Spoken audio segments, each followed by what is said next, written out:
안녕하세요. 문영입니다. 오늘도 니에미야 말씀을 가지고 같이 말씀을 나누도록 하겠습니다. 오늘 말씀은 니에미야 6장 1절에서 14절 말씀으로서 니에미야 말씀 나눈 10번째 시간입니다.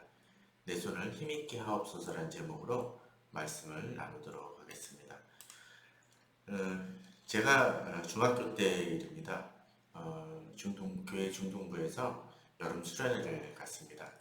여름 수련회를 가는데 시골교회에 어느 새로 부속 건물을 지은다고 해서 그곳으로 가기로 했습니다.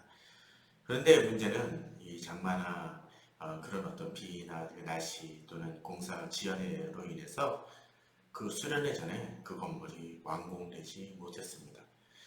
건물 외형은 다 지었습니다. 그런데 그 내부 시설과 인테리어를 전혀 하지 못했습니다. 그러다 보니까 창문은 물론이요, 문도 달지 못했습니다. 전기는 겨우 전구로 뽑아냈을 뿐이고 시멘트 냄새만 나는 건물이었습니다. 외형적 건물이 다 세워졌긴 했지만 문이 없으니 도둑이 들어와도 막을 수 없는 것이 그런 건물이었습니다. 지금이라면 그런 곳에 갈 아마 교회 수련 청소년부는 없을 것입니다. 그렇지만 그 당시에는 그런 것들이 가끔씩 있었고, 또 그 당시에도 3박 4일이라는 짧은 기간이었고 또 대안이 없었기 때문에 그곳에 갈 수밖에 없었습니다. 근데 문이 없으니 정말 여러 가지 불편한 점이 많았죠. 옷을 갈아입거나 뭐 그런 부분들이 다 문제가 되어졌습니다. 그런데 재밌는 일도 있었습니다. 문이 없으니까 남의 방에 들어가 밤에 자고 있을 때 얼굴에 볼펜이나 매직으로 낙서하는 장난을 하는 일들도 벌어졌습니다. 어떤 사람이 이제 상대방 방에 가가지고 볼펜으로 얼굴에 낙서를 했더니 그 다음 날에는 매직으로 당하는 일들이 벌어지는 재미난 해프닝도 있었습니다. 이렇게 뭐 다 친한 사람들끼리 가니까 좀 과도한 장난도 용납이 되어지고 또 문이 없어도 안심할 수 있었을지 모릅니다. 하지만 아무리 기본 건물이 다 지어지고 문이 없는 그런 건물을 아무리 이제 좋은 아파트를 할지라도 그 건물이 완공되기 전에 제가 겪었던 것처럼 마치 시멘트만 발라놓고 문이나 창문도 달아놓지 않은 집에 신축 아파트라 해서 들어가는 분은 없을 것 같습니다. 만약 그렇게 간다면 도둑이 들어와도 또는 요새같이 험한 여러 가지 문제가 발생되어질 때 대처할 수 있는 방법이 아무것도 없습니다. 문을 달고 제대로 방어할 수 있는 그런 준비가 되어져야 온전히 집을 지었다라고 할 수 있을 것입니다.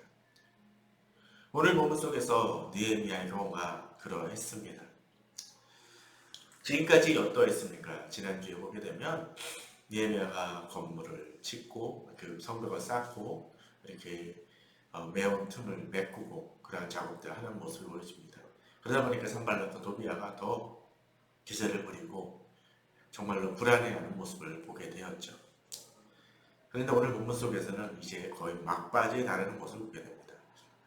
느헤미야 6장 1절에 보게 되면 산발락과 도비야와 아라비아 사람 게셈과 그 나머지 원수들이 내가 성벽을 건축하여 허물어진 틈을 남기지 아니했담을 들었는데라고 되어 있습니다. 좀 자세히 살펴보신 분들은 알겠지만 대적들의 수가 자꾸 이름이 거론되는 숫자들이 점점 늘어나는 것을 보게 됩니다. 이들이 조급하고 불안해함을 보게 되죠. 우리가 주님 안에서 열심히 살아갈 때 사람들은, 대적들은, 세상들은 분노하고 불안해합니다. 오늘 본문 속에서 그런 모습이 있습니다. 그런데 본문 속에서 이제 한 가지 중요한 포인트가 하나 등장을 합니다. 그때는 내가 아직 성문의 문짝을 달지 못한 때였더라. 성벽을 다 건축했습니다. 빈틈도 다 채웠습니다. 이제 완성됐습니다. 아니, 문만 달면 완성되는 순간입니다. 근데 앞서 제가 예화로 들었던 것처럼 아무리 성벽을 다 쌓고 제대로 튼튼하게 지었다 할지라도 문을 달지 않는다면 그 성벽은 어떤 의미에서는 무용지물이 될 수밖에 없습니다. 대적이 한꺼번에 몰려오는 것은 어느 방향, 사방으로 몰려오는 걸 막을 수 있을지 모르지만 결국 함락될 수 있는 위험, 언제든지 위험에 노출될 수 있는 곳이 바로 그 성벽이 될 것입니다. 그런데 이제 성벽을 달면 이제 그 모든 것이 끝나는 그 시점 속에서 이제 이 대적들은 그 소식을 듣고 이제 더 집요하게 공격하려 합니다. 예전과는 좀 다른 반응을 보이죠. 이전에 보게 되면 산발락과 게셈이 내게 사람을 보내어 이르기를 오라 우리가 오너 평지 한천에서 서로 만나자라고 얘기합니다. 한번 만나자라는 거예요. 만나가지고 지금의 어떤 문제들이나 지금까지 있었던 그 갈등을 해소하자라는 어떤 그 전략을 보여주는 듯 싶습니다. 물론 사람과의 갈등이나 어려움이나 분쟁이 있을 때 만나서 해결하는 것은 좋은 것입니다. 그러나 그것도 때가 있습니다. 이렇게 문만 달면 되는 그 시점 속에서 그들이 만나고자 하는 것은 분명한 목적이 있고 계략이 있는 것입니다. 본문 속에서 그렇죠. 이유가 뭡니까? 실상은 나를 해하고자 함이었더라고 되어 있습니다. 그럴 때 우리는 오히려 더 집중해야 됩니다. 만나더라도 이 일을 끝내고 만날 필요가 있습니다. 그래야 대적들을 방어할 수 있는 것이죠. 어떤 때 우리가 목표를 향해 달려가다 보면 거의 막바지에 다다랐을 때 대적들이 또는 사탄이 우리를 공격할 때가 있습니다. 모함을 하고 이제 이 정도 됐으면 됐다라고 이야기할 때가 있습니다. 아닙니다. 끝까지 달려가 완성하고 나서 그 문제에 부딪히며 해결봐야 될 때가 있습니다. 우선순위라는 것이 있다라는 것이죠. 느헤미야도 그랬습니다. 3절에서 내가 그들에게 사자들을 보내어 이르기를 내가 이제 큰 역사를 하니 내려가지 못하겠노라. 어찌하여 역사를 중지하게 하고 너에게로 내려가겠느냐라고 얘기합니다. 맞습니다. 느헤미야는 자기가 맞춰야 될 것이 무엇인지를 알았던 사람입니다. 그런데 느헤미야는 지금의 상황 속에서 이제 집중해야 될 것에 집중하고자 하는 모습을 보입니다. 우리 주님 안에서 달려갈 때 그렇습니다. 이 정도는 했으니 내가 좀 즐기며 살아도 되겠다. 또는 내가 좀 내 욕망대로 살면 되겠거니 할 때가 있습니다. 우리가 마치 다이어트나 또는 술 끊는 사람들이 자기가 열심히 행하다가 어느 정도 되고 나면 그저 이제는 좀 괜찮겠거니 하며 행할 때가 있습니다. 그럴 때 요요 현상이 오고 다시 알코올 중독에 빠지는 경우들이 있죠. 끝까지 달려갈 수 있어야 됩니다. 끌어내는 작업까지 갈 때 이겨낼 수가 있습니다. 그런데 이렇게 한번 안 간다라고 거절의 의사를 했다고 해서 대적들이 멈추는 것이 아니죠. 4절에 보면 그들이 4번이나 이같이 내게 사람을 보내었다고 되어 있습니다. 대적들은 집요합니다. 한 번도 멈추지 않고 계속적으로 공격할 때가 있습니다. 그럴 때 우리는 동일한 자세로 싸워나가야 됩니다. 한 번은 거절을 하는데 2번, 3번 거절하는 건 쉽지 않을 수도 있습니다. 그러나 느헤미야는 나는 꽃같이 대답하였다라고 얘기하면서 이것을 이겨나가는 모습을 보여줍니다. 그 정도 되니까 이제 산발랏이 한 단계 더 높은 전략을 세웁니다. 무엇입니까? 오전에 산발랏이 5번째는 그 종자의 손에 봉하지 않은 편지를 들려 내게 보냈다라고 되어 있습니다. 이것은 무엇을 얘기합니까?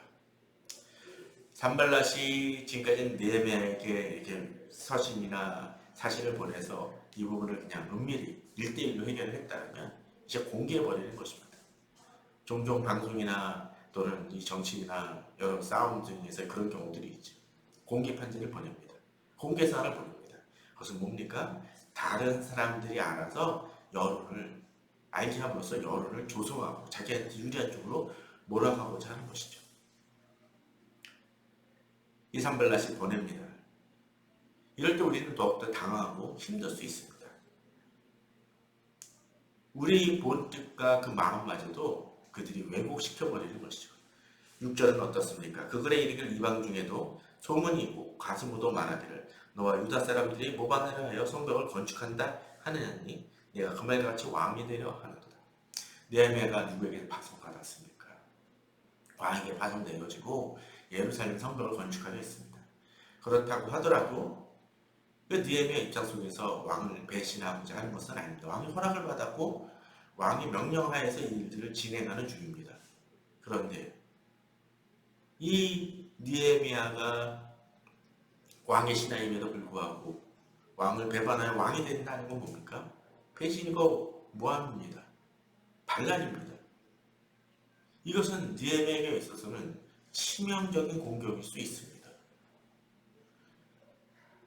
본문은 그렇게 얘기합니다. 소문이 있고 가시무도 말하기를. 아마도 이방 족속의 어떤 그 높은 지위에 있었던 사람으로 추정합니다. 그 사람도 증언한다라는 것입니다. 성벽을 건축하는 것이 유다 사람들이 모반하기 위해서 행한다고 합니다. 외형적으로 그렇게 비춰질 수 있을 것입니다. 성벽은 방어하는 것인데 바로 이것이 바로 자신들이 그 있는 그 왕을 배신한다라고 한다면 그렇게 오해되어 있는 소지들이 있습니다. 더더군다나 이 편지는 공개 편지입니다. 왕에게도 들어갈 수 있는 소지가 있습니다. 상당히 느헤미야를 난처하게 만들 수 있습니다. 어떤 때 이렇게 공격을 해 나갈 때가 있습니다. 그때 어떻게 하시겠습니까? 어떤 때는 이런 일들로 인해서 진흙탕 싸움이 되어지고 정말로 내 본뜻을 왜곡시키는 그런 일들이 있습니다. 그럴 때도 우리는 끝까지 잘 달려감이 필요합니다. 또한 그렇게 얘기합니다. 10절에 보면 또 내가 선지자를 세워 예루살렘 너를 들어 선전하기 유대 왕이 있다 하게 하였으니 지금 이 말이 왕에게 들릴지라. 역시 계속적으로 이야기를 합니다. 심지어 선지자를 세워서 마치 이스라엘 백성들이 믿는 하나님이 자신을 왕으로 세우고자 이 선지자에게 말했다라는 식으로 분위기를 조성하는 것으로 해서 이제 정말로 느헤미야가 모반을 일으키는 것처럼 조성을 그 소문을 만들어내고 있습니다. 없는 소문을 만들어내고 있습니다. 그러니까 이제 그걸 막기 위해서 이걸 잠잠하려면 우리랑 만나야 된다는 것입니다. 그럼에도 불구하고 느헤미야는 이런 일은 없는 일이여 내 마음에서 지어낸 것이라면서 이것을 거절합니다. 느헤미야가 이렇게 할 수 있었던 이유는 뭡니까? 9절에 보면 이는 그들이 우리를 두렵게 하고자 하여 말하길 그들의 손이 피곤의 역사를 중지하고 이루지 못하리라 함이라. 그렇습니다. 어떤 때 그렇게 대적들이 우리를 공격하는 이유가 뭡니까? 우리를 지치게 해서 이제 문만 달면 완성되는 그 시점 속에서 그것을 막아 우리 모든 것을 무너뜨리기 위함입니다. 다시 말하지만 문을 달지 않으면 이 성벽은 무의미합니다. 어떤 때 우리가 정말 좋은 교회들이 너무나 좋게 하나님 안에서 아름답게 성장하다가 멈출 때가 있습니다. 좀 더 나아가면 그래도 아주 성숙과 좀 더 멋있는 열매를 맺을 터인데 멈출 때가 있습니다. 개인적으로도 그럴 때가 있습니다. 좀 더 노력하면 주님 안에서 아름다운 열매를 맺어야 될 때 멈춰버립니다. 마치 씨 뿌리는 자의 위에서 그 열매 맺는 사람, 그 전의 사람은 어떤 사람입니까? 보게 되면 다 풍성이 자랐습니다. 나무가 자랐고 잎사귀가 있습니다. 그런데 단 하나 열매가 없습니다. 무의미한 것입니다. 과일나무는 열매를 맺을 때 의미가 있습니다. 그런데 이제 그런 전략들이 안 먹히니까 이제 두 번째 단계로 나갑니다. 지난번에도 보았지만 외부의 적보다 내부의 적이 우리를 더 지치게 할 때가 있습니다. 10절에 보면 이후에 무에다벨의 손재 들라야드 스마엘과 두문불을 출하기로 내가 그 집에 가니 그가 이르기를 그들이 너를 죽이러 오토이니 우리 하나님의 전으로 가서 외산에 머물고 고문을 닫자. 저들이 반드시 밤에 와서 너를 죽이리라 하기로 라고 되어 있습니다. 무슨 얘기입니까? 이 내부의 어느 지도자에 해당되는 사람들이 아무튼 성전 쪽이니까 이제 제사장의 날의 여인이겠죠. 근데 그 사람이 뭐라고 얘기를 하나요? 대적들이 산발라시나 그런 사람들이 너를 죽이러 올 테니까 우리가 하나님의 전에 가서 숨어 있자라고 얘기를 합니다.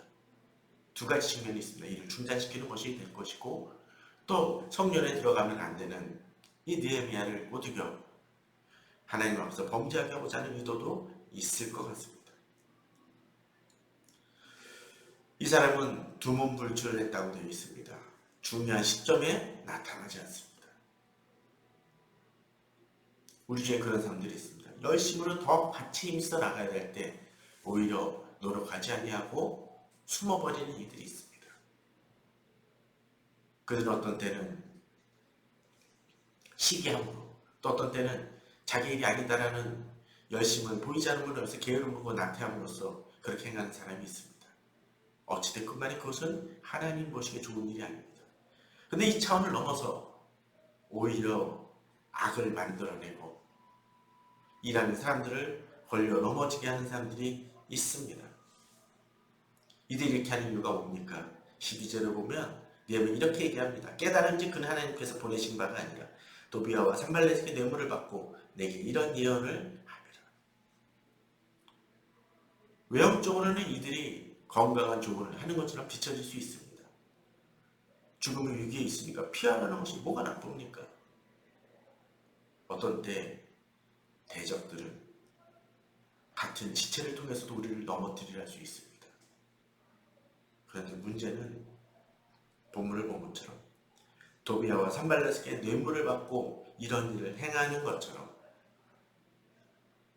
우리 주에는 하나님이 아니라 특별히 목회자나 직분자임에도 불구하고 세상적인 판단과 세상적인 이익으로 오히려 자기 욕망을 구현하는 이들이 있곤 합니다.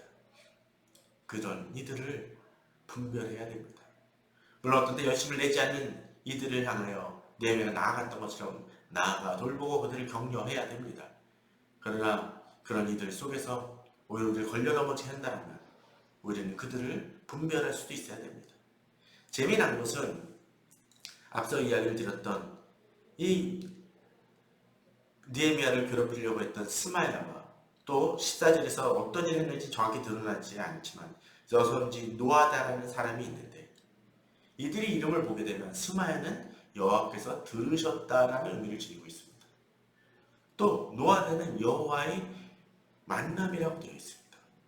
이것만큼 성경적이고 아름다운 이름이 어디 있습니까? 여호와께서 응답하신다는 만큼 얼마나 중요한 정말로 신앙적인 그 이름이 어디 있습니까? 여호와의 만남도 마찬가지죠. 그런데 그들이 오히려 느헤미야를 모함합니다. 마치 제사장이나 레위인이 정말로 하나님의 사람으로 행해야 됨에도 불구하고 악을 행하는 것과 다름없습니다. 어떤 때 우리는 직분자나 또는 심지어 목회자 또는 신앙이 많은 사람들이 오히려 신앙하고는 다르게 살아가는 모습들을 볼 때가 있습니다. 오히려 다른 사람들마저 걸려 넘어지게 할 때가 있습니다. 그들의 말이 현실적으로는 더 현실적이고 세상의 지혜 같지만 오히려 그 하나님 말씀에서 벗어난다면 우리는 거기서 그것을 피하고 분별해낼 수 있어야 될 것입니다. 도비아 산발렛이 뇌물을 준 이유가 뭡니까? 13절에 보면 그들이 뇌물을 준 까닭은 나를 두렵게 하고 이렇게 함으로 범죄하게 하고 악한 말을 지어 나를 비방하려 합니다. 그렇습니다. 대적들은 우리를 계속적으로 괴롭힙니다. 외부이적, 내부이적을 통해서 오히려 우리가 주님 안에서 이루어야 될 것들을 막아내는 경우들이 있습니다. 개인적인 것, 또 공동체인 것, 이런 일들은 있을 수 있습니다. 그럴 때 우리들은 문을 온전히 닫기 전까지 이런 일들이 일어날 수 있음을 인지를 하면서 믿음의 싸움을 행해 나가야 될 것입니다. 느헤미야에게도 이 싸움은 버거웠을지 모릅니다. 그러나 14절에서 내 하나님이여 도비아와 산발락과 여선지 노아다와 그 남은 선지자들 곧 나를 두렵게 하고자 하는 자들의 소행을 기억하옵소서 하였노라고 되어 있습니다. 비록 그들과 지금 직접적인 싸움은 하지 않는다 할지라도 진정 하나님의 사람들은 하나님께 그들의 행위를 맡길 수 있습니다.